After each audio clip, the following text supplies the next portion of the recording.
Quantum theory of lotteries. Abstract. Honest random lotteries offering prizes of order 10 to the $7 or greater are considered. It is argued that such lotteries have no winners in the classical sense. Immense lottery winnings have gained attention of the national press. The subject is also of considerable interest to members of the scientific community. Many a physicist would prefer to continue his professional pursuit of truth and its applications, backed by a $10 million windfall from a state lottery. Nevertheless, there is a conspicuous absence in the ledger of big theory winners of any reputable scientist who would have had prior publications in the refereed journal. Until recently, I thought this absence could be attributed to a reluctance of scientists to purchase lottery tickets. Indeed, even a casual consideration of the odds often discourages a seasoned researcher from getting involved. And without a ticket, the chance of winning big in a lottery is commonly believed to be identical to zero. This general consensus shared by the present author is rooted in solid empirical evidence. However, the opposite side of the same belief has no empirical basis and is disputed in this work. One often hears that by the act of buying a lottery ticket, one somehow exposes himself to a finite, albeit small, probability of becoming a winner. Having given the matter deep thought, I came to the conclusion that this view was not satisfactory.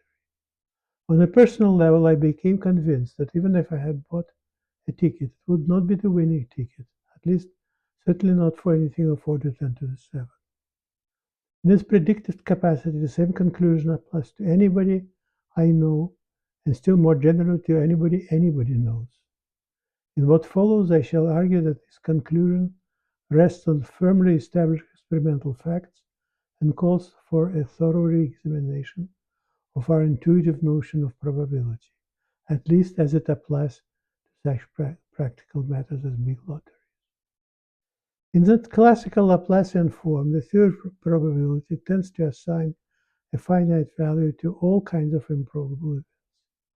Mathematicians tell us that there is a non-zero chance that a monkey seated in front of a typewriter would produce all the oeuvres of Shakespeare in a chronological order, or that a beginner would win a chess match against Kasparov and Karpov teamed together.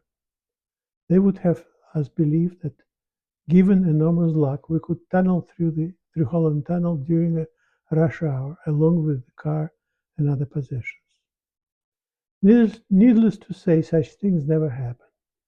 Most physicists would agree that no observable, verifiable fact should change if probability of exactly zero were ascribed to all improbable events, instead of the currently accepted intangible values.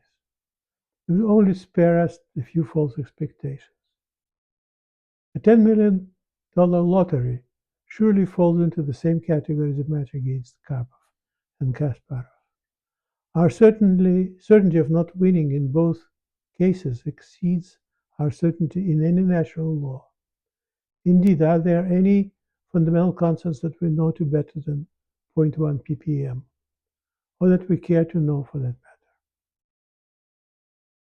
On purely theoretical grounds, it is therefore makes sense to assume that the probability of winning big in a state lottery is exactly zero.